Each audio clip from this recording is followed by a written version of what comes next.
Hello folks, welcome back. This is Chris in England.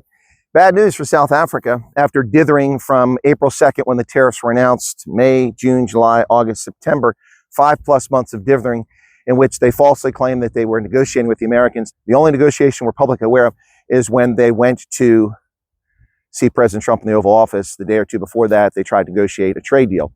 That's after the tariffs were already implemented. That's in late May. They claimed they sent a deal, an offer to the United States. The United States didn't respond.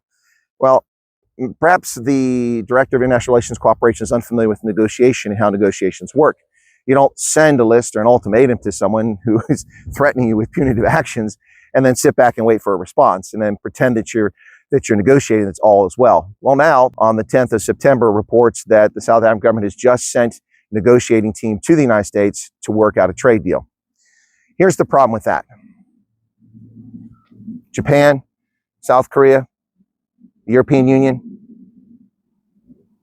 Thailand, Vietnam. Folks, you're at the back of the queue. You are at the back of the queue. South Africa is not a priority. You are stuck with 30% tariffs for the foreseeable future because your government failed you, the people of South Africa, and you elected them. Somebody elected them. And this government of national unity, you're responsible for this. You're responsible for this failure. The failure of the Democratic Alliance to exercise the weight and ability to get what they needed during the negotiations to form a coalition, their failure to do so, just happy to get the crumbs, is part of the problem here. They have no say in any real levers of power. Finance, foreign affairs, police, intelligence, military, justice, the DA has no role.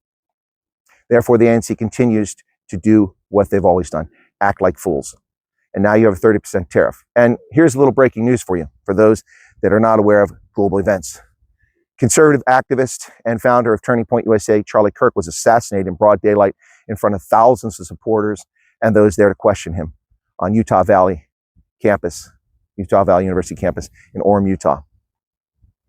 Charlie Kirk was a deep personal close friend of Donald Trump and many lawmakers in Washington, D.C. If you thought that South Africa was the back of the queue before they finally sent the delegation over on the 10th of September, over 5 months after the tariffs were imposed, if you thought they're at the back of the queue, now they're not even going to get out of the bus.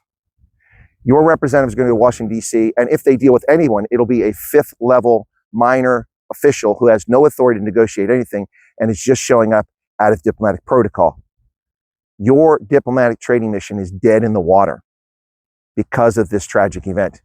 It was already in trouble to begin with, but it is dead on arrival. Your members of the South African government who've now going over, and they're not identified. Is Parks Tau there? Ronnie Lamola there? We don't know. Those people going over are simply going to run up hotel bills, airfare, rental cars, and expensive dinners at your expense, South Africa. This is what happens when you let ghouls to government who are incompetent and don't know how diplomacy works. And when you sit around on your ass for 5 months, the bad timing bites you. Talk about bad timing. Today is the anniversary of the September 11th attacks in the United States, 24 years ago. Do you honestly think sending a delegation over would have accomplished anything this week? No, perhaps they were ready to do something next week.